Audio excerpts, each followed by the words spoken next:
So sir is very overwhelmed and he वैसे भी वो कम एक्सप्रेस करते हैं, जीवन भर में वो कम शब्दों वाले इंसान रहे हैं, बट स्वाभाविक उनकी आंखों में आंसू थे और इस चीज की संतुष्टि और खुशी दोनों है कि उन्होंने अपना पूरा जीवन देश की सेवा में लगाया है और मैं मानती हूँ कि उनके जीवन के इस पड़ाव पर इस तरह के सर्वोच्च सम्मान से नवाजा जाना बहुत बड़ी बात है और हम लोग बहुत खुश हैं इसके लिए। जी, जब राम मंदिर की बात आती है तो अडवाणी जी का नाम साथ में लिया जाता है कि जर्नी ही स्टार्ट उनके थ्रू हुई थी।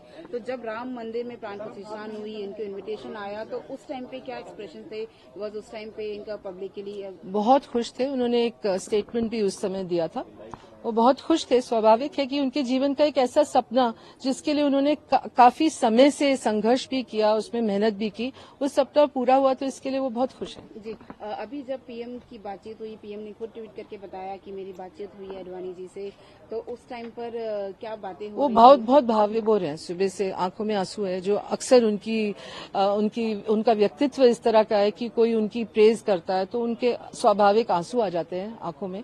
दूसरे टाइम जब आते हैं तब वो तिरंगे को सलाम करते हैं। ये दो समय में या उनकी कोई ज्यादा प्रशंसा करे तब आते हैं या फिर देश से कुछ लेने देने वाली बात हो तब आते हैं। तो he is very overwhelmed and he wants to thank the Prime Minister Srimati Draupadi Murmu and more importantly the people of the country, and he feels very satisfied and gratified at this stage of his life. अगर अपने regime में वो किसी को याद करते इस time में जो उनके साथ में थे, तो उस बारे में कुछ पहले का मैंने जब बात करी तो दीनदयाल जी, अटल जी और अगर निजी जीवन में देखा जाए तो माँ को बहुत याद करते हैं।